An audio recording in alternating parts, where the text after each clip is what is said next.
Hello all, welcome to SMS channel. నేను ఇక్కడ ఆకాకరకాయ fry ఎలా చేసుకోవాలో చూపిస్తున్నానండి.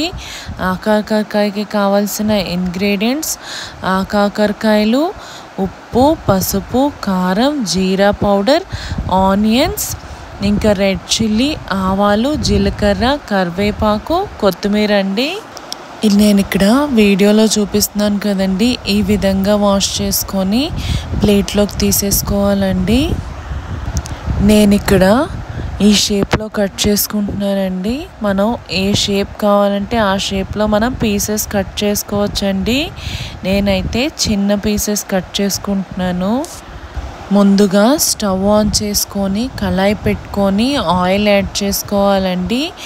ఆయిల్ హీట్ అయిన తర్వాత ముందుగా పెట్టుకున్నాం కదండి ఆవాలు, జీలకర్ర, ఎండుమిర్చి, కరివేపాకు యాడ్ చేసుకొని వేగనివ్వాలండి. ఇక్కడ నేను ముందుగా తరిగి పెట్టుకున్న ఉల్లిపాయలు కూడా వేసుకొని ఫ్రై చేసుకుంటున్నానండి. మనకి ఉల్లిపాయలు గోల్డెన్ బ్రౌన్గా ఫ్రై అవ్వాలండి.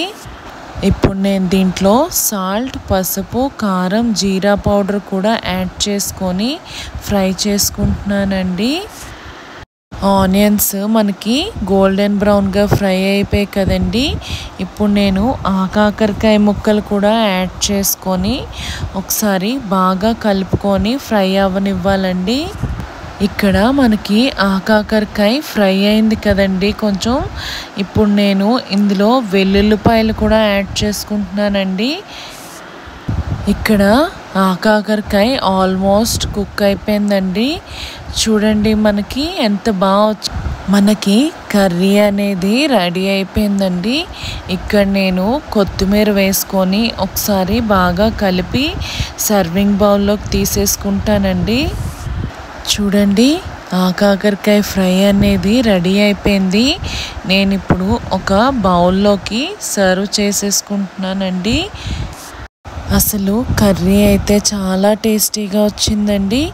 మా ఇంట్లో అందరికీ చాలా నచ్చింది ఈ curry.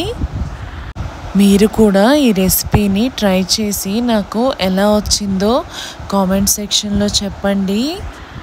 Please like, share and subscribe to our channel. Thank you for watching.